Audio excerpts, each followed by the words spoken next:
السلام علیکم ورحمۃ اللہ تعالی وبرکاتہ۔ پیارے بچوں، جامعہ رضویہ منظر اسلام کے آن لائن سبق میں آپ کا خیر مقدم ہے۔ آج کھولتے ہیں اپنی کتاب ہدایت الحکمت صفحہ نمبر 33، اور ایک دلیل رہ گئی تھی اس بات پر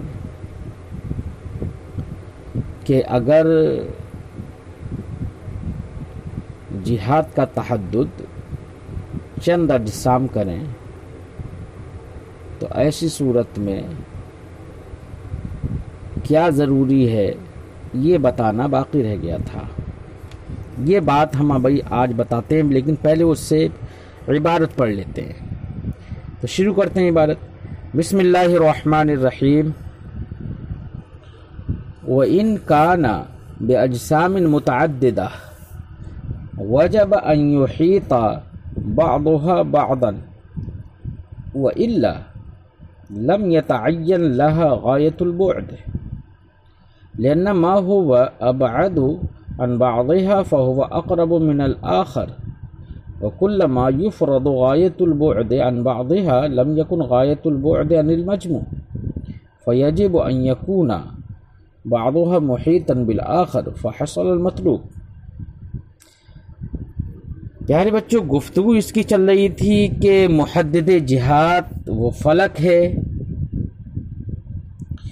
اب اگر جہاد کا تعین اطراف و نہایات میں ہوتا ہے تو ان اطراف و نہایات میں جہاد کا تعین اگر جسم واحد سے ہوتا ہے تو غایت قرب اور غایت بعد دونوں کو ایک ساتھ محیط ہونے کے لیے اس جسم کا محیط ہونا ضروری ہے۔ اگر جسم واحد ہے تو پورا جسم وہ گول ہوگا، تبھی وہ غایت بعد کا تعین کر پائے گا۔ اور اگر ایک جسم نہیں ہے بلکہ چند اجسام سے نہایات کا تعین ہو رہا ہے، جہاد کا تعین ہو رہا ہے چند اجسام سے، تو پیارے بچوں چند اجسام سے اگر جہاد کا تعین ہو تو ظاہر بات ہے بالفرض آپ چار اجسام گول چار اجسام آپ فرض کر لیں، ان کو چاروں طرف ایک پاس پاس میں چاروں طرف گول اجسام کو رکھ کے دیکھ لیں تو ضرور اگر وہ ایک دوسرے کو محیط نہ ہوں تو گول اجسام کے مابین کچھ نہ کچھ فرجے رہ جائیں گے، شگافیں رہ جائیں گی۔ اس لیے چند اجسام سے اگر جہاد کا تعین ہو تو ضروری ہے کہ وہ اجسام بعض کو محیط ہوں، کیونکہ اگر محیط نہیں ہوں گے تو ظاہر بات ہے کہ کوئی بھی ان کے بیچ میں ہم نقطہ فرض کریں، اگر کوئی بھی حد فرض کریں ان کے بیچ میں تو وہ نقطہ ان اجسام میں سے کسی جسم سے غایت قرب میں ہوگا، تو ایک سے وہی نقطہ غایت قرب میں ہے تو دوسرے جسم سے وہی نقطہ غایت بعد میں ہوگا۔ ایک جسم سے غایت قرب میں ہے یا دوسرے جسم سے غایت بعد میں ہے، لیکن یہ تو متعین ہو گیا کسی ایک ہی سے تو غایت بعد میں ہے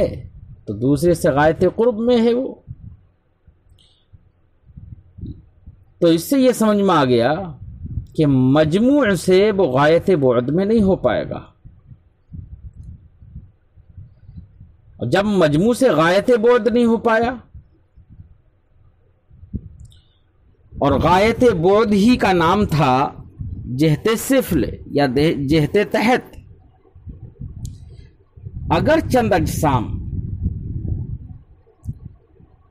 سے اگر تعین ہو جہاد کا، تحدد ہو جہاد کا، تو ایسی صورت میں وہ اجسام اگر ایک دوسرے کے لیے محیط نہیں ہیں، ایک دوسرے کو گھیرے ہوئے نہیں ہیں، تو کوئی بھی نقطہ آپ فرض کریں تو وہ غایت بعد نہیں ہو پائے گا مجموع کے لیے، جبکہ غایت بعد ہی نام تھا جہت تحت اور جہت سفل کا۔ تو اب اس سے یہ سمجھ میں آیا کہ جہت سفل یا جہت تحت کا تعین اور تحدد ہو ہی نہیں پائے گا، اور جہت سفل اور جہت تحت کا تعین نہ ہو پائے یہ باطل ہے، بلکہ جہت فوق جہاں ہے وہیں پر جہت تحت بھی ہے۔ اس لیے اگر چند اجسام سے جہات کا تعین اور تحدد آپ مانتے ہیں تو یہ ضروری ہے کہ بعض اجسام کو بعض کے لیے محیط مانے کہ بعض اجسام بعض کو گھیرے ہوئے۔ اگر محیط ہوں گے بالفرض آپ ایک گول دائرہ بنائیں اور ان کے بیچوں بیچ ایک نقطہ فرض کر لیں۔ یہ نقطہ اس گول دائرہ کا مطلب یہ ہے کہ ہم نے ایک جسم واحد ابھی فرض کر لیا، یہ اب اس کے بیچوں بیچ ہم نے نقطہ فرض کیا، تو یہ نقطہ سے اگر امتداد نکلے، ہر جانب آپ امتداد نکال کر دیکھ لیجئے، تو یہ نقطہ کا امتداد وہ امتداد جو اس احاطے کی طرف محیط کی جانب پہنچ رہا ہے، امتداد واصل جسے کہیں، امتداد واصل کی طرف اور نہایت جو ہے اس جسم محیط کے لیے غایت قرب ہو جائے گی، اور جس نقطے سے وہ امتداد واصل شروع ہوا وہاں پر اسی جسم محیط کے لیے وہ نقطہ کی جہت طرف اس کے لیے غایت بعد ہوگی، اور جب ایک طرف سے غایت بعد ہے تو ایسے ہی ہم دوسری طرف سے بھی اسی نقطے کو دیکھیں گے تو بالکل وہ دوسری طرف سے بھی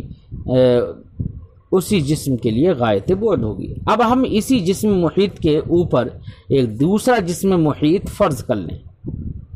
تو جس طریقے سے اندر والے جسم کے لیے وہ نقطہ غایت قرب اور غایت بعد دونوں کا تعین اس نقطے اور وہاں پر ہو رہا تھا، ویسے ہی اب اس کے اوپر اگر ہم نے ایک دوسرا جسم فرض کر لیا تو اس دوسرے جسم سے بھی بعین ہی ویسے ہی غایت قرب اور غایت بعد کا تعین ہوگا۔ اس کے بعد پھر تیسرا جسم فرض کر لیں۔ اسی طریقے سے اجسام متعددہ اگر ہم مان لیں کہ اجسام متعددہ کے ذریعے سے جہات کا تعین ہے، تو اب یہ ماننا ضروری ہے کہ بعض اجسام بعض کے لیے محیط ہوں۔ اگر محیط نہیں ہوں گے تو پیارے بچوں ضرور وہ نقطہ جو بیچ میں ہم فرض کریں گے تو وہ بعض اجسام میں سے کسی سے غایت قرب ہوگا تو دوسرے سے غایت بعد ہوگا، کل ملا کر مجموع سے وہ غایت بعد نہیں ہو سکتا، اور جب غایت بعد نہیں ہو سکتا تو جہت تحت اور جہت سفل کا تعین نہیں ہوا، اور یہ باطل ہے۔ اس لیے ماننا پڑے گا کہ چند اجسام اگر محدد جہات ہوں تو وہ اجسام میں سے بعض کے لیے محیط ہوں، تاکہ جہت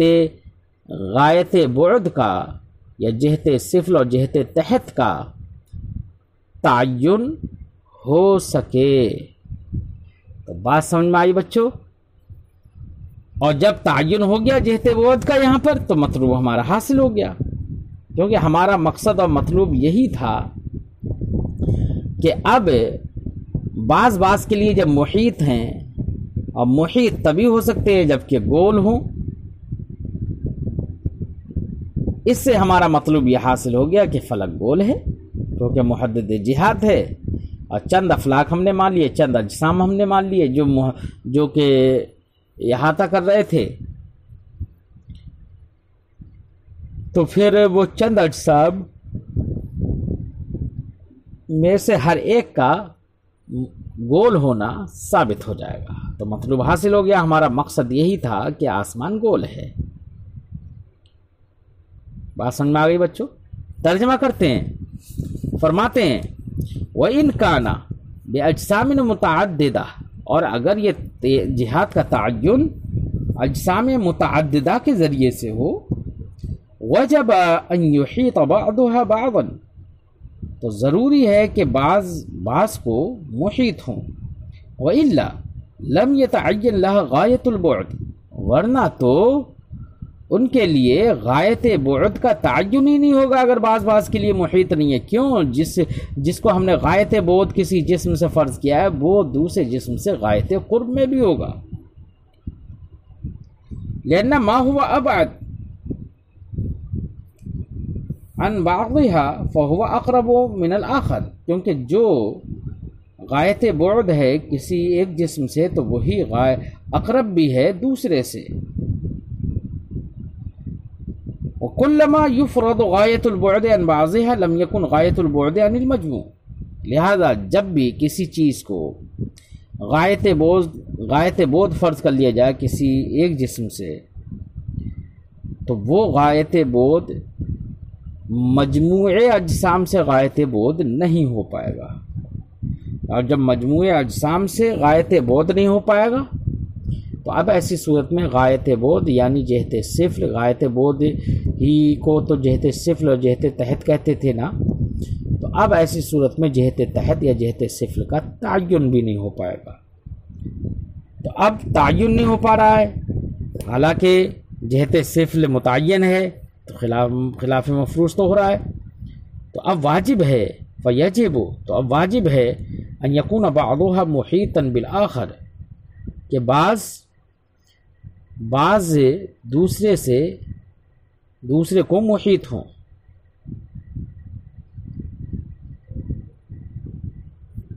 جب بعض کو محیط ہوں گے فحصل المطلوب،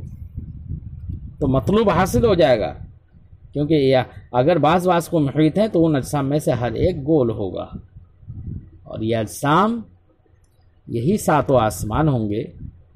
جو کن محیط بن جائیں گے۔ تو ہر جسم کا ہر فلک کا گول ہونا ثابت ہو جائے گا بچوں۔ آج ہم اپنی گفتگو یہیں پر ختم کرتے ہیں بچوں، اور آپ اس فصل کو دھیان سے پڑھیے اور دھیان سے سنیے، توجہ سے سنیے، انشاءاللہ سمجھ میں آئے گی۔ السلام علیکم ورحمۃ اللہ تعالی وبرکاتہ۔